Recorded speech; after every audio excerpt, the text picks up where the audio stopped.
All right. Well, it is my absolute pleasure to welcome probably the greatest group I've had to probably interview in my entire life. I'm feeling a little inadequate with this group, but I would like to thank all of you for coming in. What a special week. To my right in immediate front here, our founders this week, Marilynn Smith and Shirley Spork. Round of applause. Round of applause. In the back here, we have a little bit of a party. You guys are just chatting it up. I think you guys are ready to go. Patty Sheehan, Pat Bradley, Kathy Whitworth, Renee Powell, Nancy Lopez, and Betsy King. Thank you all for also joining us, our pioneers and Hall of Famers this week. Thank you. So I will get started. Marilynn, let's start off with you right here in front. How about it? You've seen, here, let me grab your, there you go. I used to be a hog collar in Kansas. Do I need you? A hog collar. Yeah, play your hog collar. That was your first year. Do you want to hear this? Show us how you do that. I forgot. Yeah, there you go. Oh boy. Well, you've seen this event from its very infant stages. You've been here. Are you talking to me? Yes, talking to you. I was talking to me, girl. What was the question? I'm talking to you. I said you have seen this event from the very infant stages, from the beginning, and then you're here in the fourth year. What has most impressed you out of the past 4 years, out of this very special event? This tournament, I think the best thing is that the girls all approved of it after the first year. Some of them didn't really understand it, and they didn't want to play in it, but now they're all for it, and it's a sensational tournament, and to have all these girls here it's special. And to honor the founders, well, we had a lot of good founders, and unfortunately Louise is not well enough to be with us, and Marilynn is busy moving, so they send their best to you, and we miss them. We do too, absolutely. Thanks. Sure. Well, the two of us are kind of the tail end of the dog. We were very fortunate to be able to get together in the beginning, and we had a tremendous desire to compete, but we didn't have anywhere to compete. And through the efforts of friends who were financially able to put up prize money, we were able to play tournaments. And because of the babe and her talent, she really didn't have anywhere to play. And it's through her efforts, really, she wanted a tour so she could compete. So because of her, she got the ball rolling, and then we came along as her little pigeons and followed her. And in the beginning, it was somewhat difficult to convince the public, actually, that women had that great a talent in golf. They had observed amateur players, and a lot of your Hall of Famers played great amateur golf. I think Marilynn and I came out of this college system where you weren't supposed to compete as an individual in our era. In the early 50s, schools wanted intramural play. They did not want individual sports. So we were an oddity and had to fight to say that an individual sport was important. All right. Now, I watched you speak with the documentary group that is hopefully going to put together a documentary to tell your guys' story, the 13 founders. What do you think that movie will hopefully do in terms of spreading the word of how special of a journey you guys have had? Well, it's chronicling the history, and people 50 or 100 years from now, they'll know what happened, and that's wonderful. And they're going to they've interviewed Marlene Hagee, and they're going to interview Louise too. I think they're going to try to get a few other people that they're going to interview. Oscar material. Yeah, so it's really a wonderful thing. They're doing a great job for us. Absolutely. Now I'll just move up. Betsy, we'll move up to you. In terms of, we're getting a little, there you go. In terms of seeing the tour evolve since when you played up until now, what has most stuck out to you in terms of tournaments, players, anything that has really evolved into what the tour has turned into today? Well, You're good.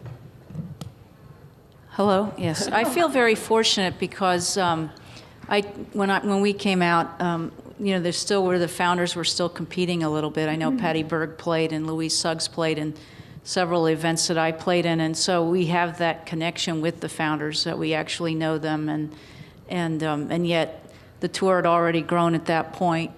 So obviously, what it is today is just so different. The world aspect of the LPGA is probably the biggest change, and it's even changed since I retired in 2005. So with the tour playing so many events outside the United States right now, but obviously it's the persistence that the founders had, that they never gave up, that they, even though they had to do all aspects of a tournament, from handing out the checks and setting up the golf course and making the rulings. And it really, somebody asked me during the filming of the documentary, what do you think motivated them to keep at it? And I think it was two things, probably the love of the game that they had at the time, and they really were like a family. And they cared about one another, and so they were in this together, to make it succeed. So I'm thankful that they preceded me and gave all of us that are sitting here on this second row the opportunity to play and compete at something that we love to do. And obviously we were rewarded a lot more financially than they ever were. So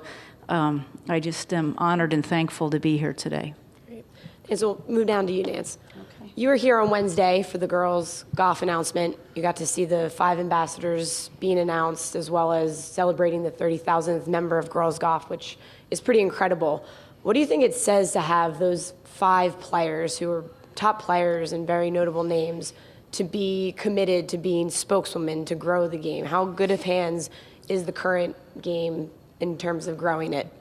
Well, I think that's important for every player, not just the 5 ladies that are ambassadors, to promote the game and help the young generation care about the LPGA Tour. As I watched the trailer that they showed me about, I was crying. Of course, I'm a crybaby, but I was crying. I only cry when it means something. And I think that this story should have been told a long time ago. It's a shame that it hasn't been these ladies and the founders that were alive even before. So many times they were together, and there should have been something done at that time, because for them to do what they did for us, and we were even further down the road, I'm very grateful to them, because they did love the game. Because I stopped and thought, would I have done that if I would have been in their shoes at that time? I hope that I would have, because I love golf that much.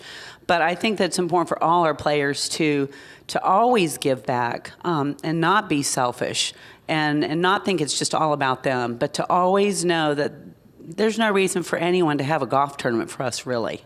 If they really stop and think about it, all these people work so hard all year long to put on an event for them, when these ladies had to put on an event for themselves. And to be able to sign all those autographs and give back 100%, be good to our sponsors, be good to the press, and take that time, because it is their place to do that. It's their job. It's a great job. And I say job because it's really more of a fun job. I know that it was for me. But that all our players need to always do that. And I look at the players that are up here, who I totally respect, because they were great ambassadors for the LPGA Tour and what they did. And the competition and the way they were on the golf course, they were all professional. Whether they won or lost, they always acted like true women and true competitors. And I'm very proud to be a part of the LPGA.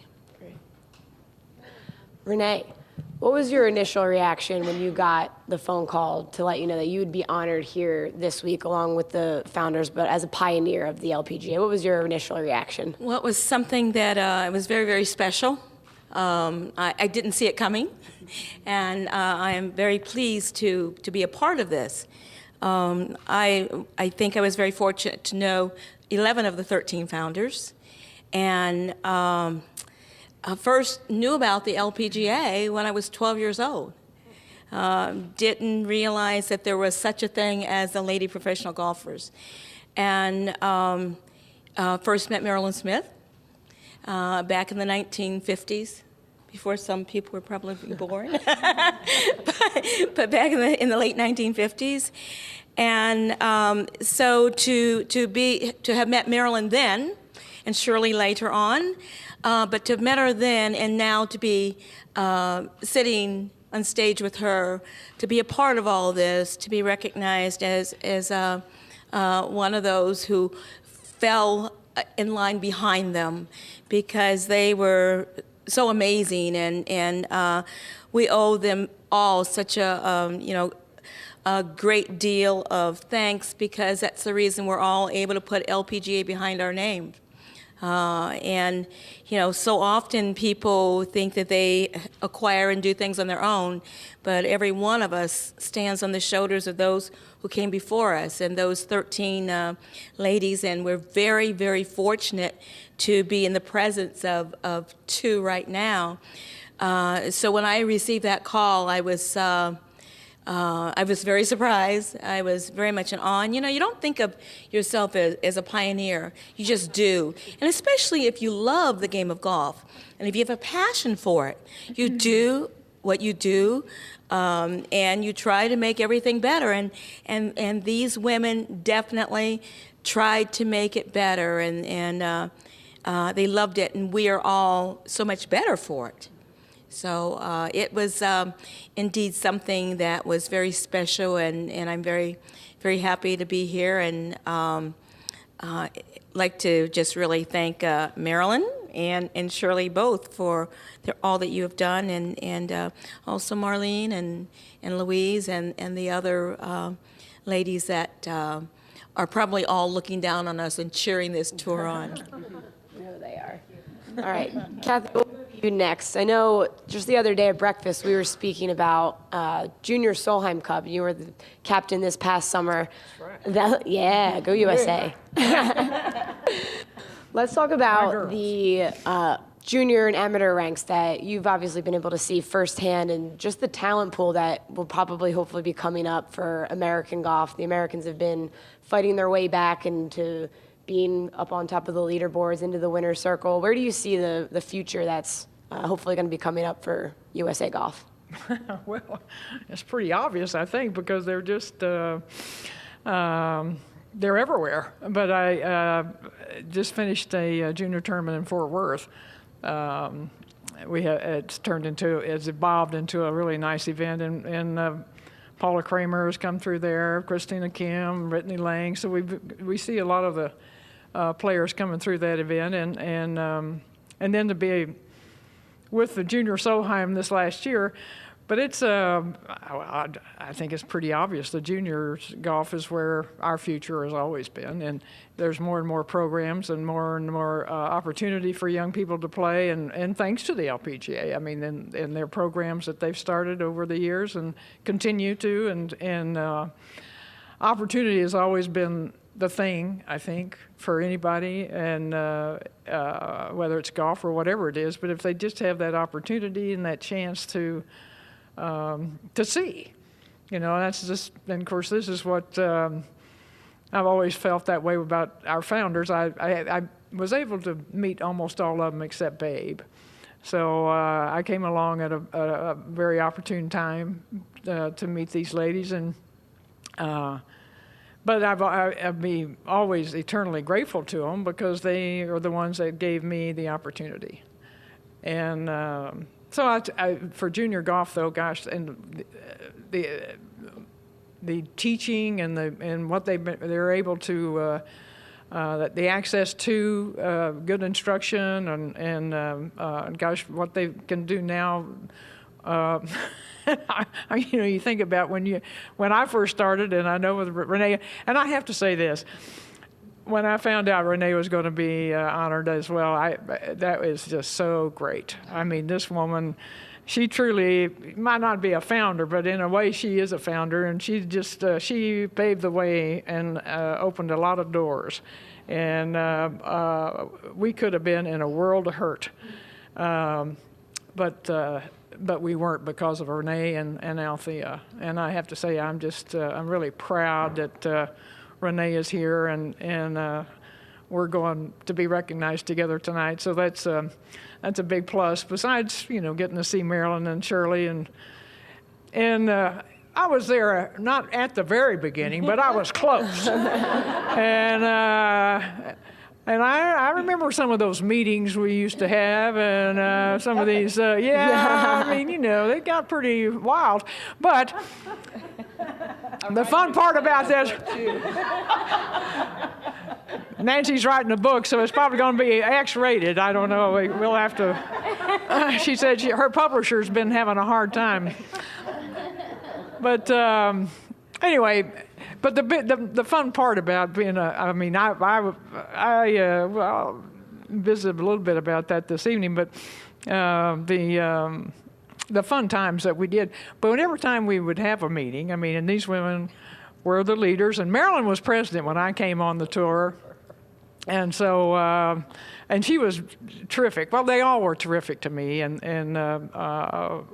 so it was. And of course, then you know, to be a member, then you just filled out an application and sent in $25, and you were in. So they needed warm bodies, and I was one of them. And so, but they were terrific, and what I remember about the early meetings, of course, was that, you know, eventually everybody, because these were very strong personalities. They had already, in their own right, had developed their own career. And so when they came together as a group, it was when you got 13 women that are just, you know, they're all bosses, and they've all had their own career, it was pretty exciting. And but they did it. All the decisions and everything that they made it was always for the better of the group, and so and I think that's one of the reasons it continued to be successful. And everybody was still trying to pull together and make it happen. And I was just really. I think back on those days, and I can't help but smile every time, because it just brings back great memories, and I'm just happy I came along when I did. I know it, and it's great to see where the LPGA is today, and the future looks great. Playing all over the world, and it's just you know, and you've got great leadership, I think, and so it's on its way, and so it's great fun to watch. Great. Now, you mentioned all around the world. Pat, I'll go to you. Would you guys have ever dreamed of the dynamic of the tour, of what it is today in terms of globalization, the number of countries represented, all the different backgrounds these girls come from, and when we go overseas to see how big of rock stars they are in so many different countries, would you guys have ever dreamed of that, or thought that would be Well, that big of a global reach? I know when I joined the tour, my first trip overseas was back in December 1975. I went to Melbourne, Australia. I mean, I had to go to the globe and, you know, find out where exactly Melbourne, Australia was. But yes, it is just, it's an amazing journey. And we were all part of our own little journey.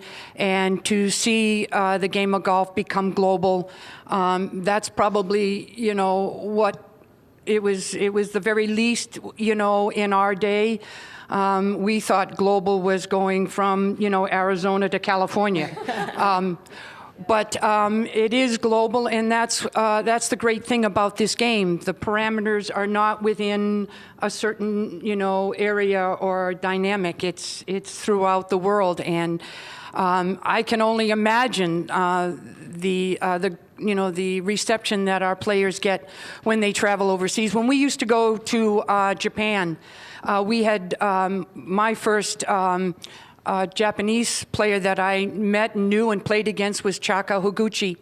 And when we would go over there, I mean, it was unbelievable. I mean, she had to eat in a separate dining room because she was such a rock star. And Ayako Okamoto was the same way. So it is amazing. But I have to tell you, I started this game at 11, and I was an old lady, basically, compared to our young little girls today picking the game up. But being a professional golfer and being a part of the LPGA Tour, I have to honestly admit, it was my father's dream.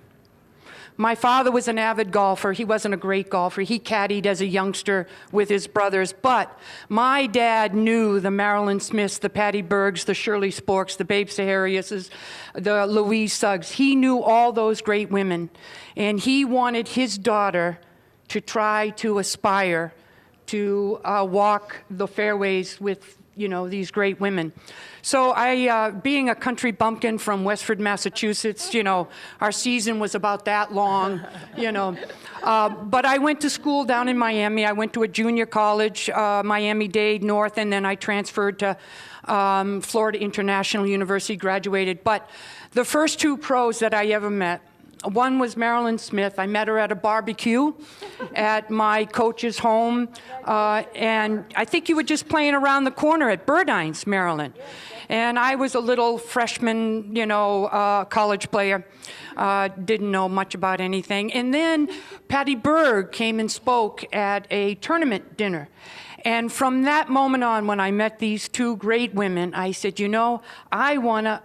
they've made me want to aspire to follow in their footsteps. I can't be in their footsteps because you just don't do that, but follow their footsteps. And I thank them because what they did for the game of golf, my father got into it, and then my father passed it on to me, and it became my dream. And I am very, very fortunate to have had the career that I have had, and it's because of these women who really, had the blood, sweat, and tears. There was not a lot of, fanfare or balloons going off or fireworks going off when they did anything. And so I am a very lucky woman to have had the moment I have in the game. And of course, now I'm watching my nephew do his thing and having a ball watching him. All are. Patty, we'll head off to you. So our big, I would say, theme of the past couple of years has been momentum and growth for the LPGA. We're in a very healthy, good spot. What do you see within the next 5 years? Or what do you hope to see in terms of the state of the LPGA, whether it be tournaments, purses? What do you think needs to be done or should be done in terms of making it healthier or bigger in terms of exposure? Wow. That's a heavy one. Wow. That was a heavy one. That's a good one. We want to pass it. Yeah, if anyone has ideas, pass it on. Sheesh, I can't even remember what that question was. I think that in the next 5 years, what I would like to see is purses going up dramatically so that we could start to see maybe getting closer to equality with the men's tour. These ladies are out there working just as hard as the guys do. They spend as much time as the guys do out there. They spend probably as much money, if not more, trying to get to where they need to get. They work very, very hard, and I just don't see that the purses are increasing anywhere near where they should be. So that's that being said. I'm just thrilled to be here. I'm thrilled that they would invite me here. I always am very in awe of the ladies that started this tour and the guts and the fortitude and the passion that they showed in making the LPGA tour happen. These are great ladies, and I just, I can't even believe that I did as well as I did in the LPGA tour, and I'm looking up to these ladies, and they showed me, wonderful ways to be. They showed me how to be a lady, and they showed me how to be gracious, and not that I was every single time, but I tried my best, and I want to thank them from the bottom of my heart, because originally when I was a little kid and I started playing golf around my house at 3, I never knew there was an LPGA tour. All I knew was that there was Olympics. And so when I was little, I thought I would be an Olympic ski racer, but as I grew older and started getting better at golf, then I paid more attention to the LPGA tour and learned about these ladies. And they truly are an inspiration to me, as well as all of these ladies here that are sitting up here. And I'm always just so in awe of the gang that I get to, be shoulder to shoulder with. So again, thank you, and I'm going to sort of pass this mic on to. No, I don't need to do Patty Berg. No, I'm fine. Absolutely. I'd like to. Floor is yours. Do I need this? I'd like to tell a story about Althea Gibson. She was the first Black American to play on our tour, and a great golfer. She didn't start golf till she was about 40. As you know, she was a great tennis player, and I used to play some golf rounds with her, and she was quite a nice person. But there was a tournament in Texas, I won't mention the name of the city, that would not allow her to go into the clubhouse. Lenny Wirtz was our tournament director at the time, and we all decided to move the tournament to a different venue. And that's what's always been the class of the LPGA, that you remember the men had didn't they have something in there that only Caucasians could play until 1960-something. So we're so thrilled that Althea came and played, and then Renee, I met her at the tournament, like you say, she was following us, and I happened to say hi to her, and we became friends ever since, and she's done a remarkable job for the LPGA. She's a fantastic person. That's the story about Althea. Well, I'd like to comment that as an officer, as being president, and I think Kathy being president of the LPGA, you two had to do all the financial decisions. You had to gain press approval. And when we would travel, we had to wine and dine the press. When we didn't have much money to wine and dine the press, and we'd have a press meeting, and hopefully one or two showed up. And as we gathered a little more money, we could have a little more gifts to give out, so we became more known. Marilynn and I used to go to radio stations and go to circuses. We've gone to baseball, boxing matches. Can I tell a story about the boxing match? It's in my book. Buy my book and you'll read it. You see, these are the great stories that we were able to hear in the locker rooms, and we're so glad that they're still here to share them with all of you and to share them with the younger players. I don't have to tell the story. Yeah, you go for it. You go for it. I just wanted to throw that in there because I don't, just because. Hi, honey. I didn't need a mic for that. What story? I've lost my memory. What was I telling you about? Boxing. Oh, yeah. Well, when Babe Zaharias passed away, unfortunately, in 1956, public relations became very important to keep our tour together.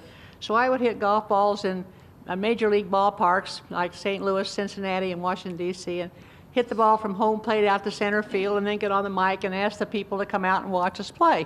Well, Shirley and I were going to a boxing match in Landover, Maryland, and this one fellow was just pulverizing the other fellow. It was just awful. Well, I got squeezy, and I couldn't go on the rope, and she'd have paid me $1 million, but Shirley didn't. She got right up there, crossed through the rope, got the microphone, and talked about our tour. You better come out and see us play, and we had to do that. We did that all around the country, and we didn't go to boxing matches, thank goodness, but we did a lot of public relations that worked to try to get people aware of the golf, how well the girls played. Because you wanted to promote our group, we all contributed. And I mean, we didn't have cell phones. So at the end of the tournament on Sunday, we were getting ready to travel to the next stop. We'd have to stop at a payphone and call APUP and the Golf World and give them the results of the tournament. So we did everything. The treasurer gave up the checks at the end. Someone had to keep the mail in a little box, and if you didn't play that week, we took the box to the next tournament and then got your mail. So it was like a little circus, going down the road. Any questions from you guys in the media? Any other questions from you guys? Put our microphone. Thank you. I'd like to comment that We're very honored to have Kathy Whitworth win 88 golf tournaments. And no other human being has done that. Not yet. Not yet. They never will either. And never will. You're going to hold that record. And everybody up here, as a teacher, I learned a lot watching their golf swings. Whether I liked it or I didn't like it, I learned something from it, because there's lots of ways to swing the club, and they all did it their way.